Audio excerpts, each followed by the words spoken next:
इस्रा शेख है और मैं कक्षा 11वीं की छात्रा आप सभी के समक्ष इस विशेष अवसर पर एक महान हस्ती के बारे में बात करना चाहती हूँ। उपन्यास सम्राट अगर कोई है तो उसका श्रेय केवल मुंशी प्रेमचंद को जाता है। मुंशी प्रेमचंद एक लेखक ही नहीं बल्कि एक समाज सुधारक थे। उनका कार्य केवल लिखना ही नहीं बल्कि समाज के वास्तविकता को उजागर करना था ताकि लोगों में चेतना जाग सके।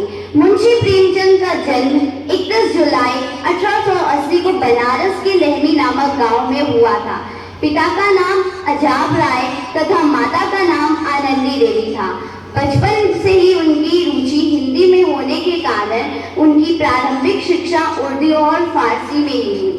इसमें कोई दो राय नहीं कि साहित्य में उनका अभूतपूर्व योगदान रहा है और इसी अभूतपूर्व योगदान को देखते हुए बंगाल के सुप्रसिद्ध उपन्यासकार शरद चंद्र चट्टोपाध्याय ने उन्हें उपन्यास सम्राट का लक़ब दिया था।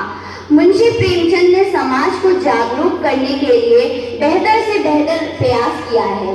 उनकी रचनाओं के नायक कोई प्रेमी नहीं हुआ करते थे बल्कि दलित, किसान और निम्न वर्ग के लोगों हुआ करते थे। उनकी रचनाओं के माध्यम से हमें एहसास होता है कि सचमुच भारत कितना पिछड़ा हुआ है।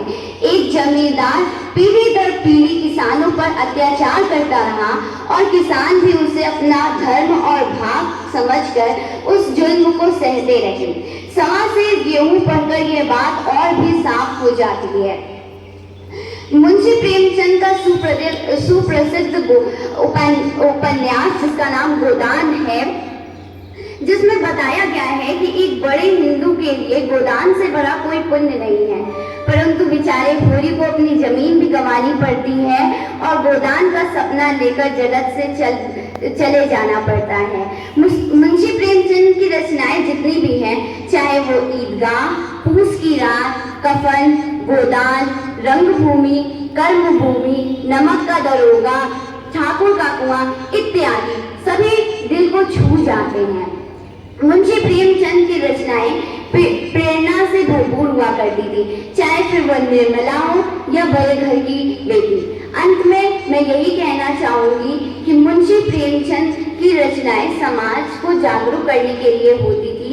उनकी रचनाएं समाज में फैली बुराइयां, अंधविश्वास, शोषणबाजी के खिलाफ एक आवाज थी। शुक्रिया।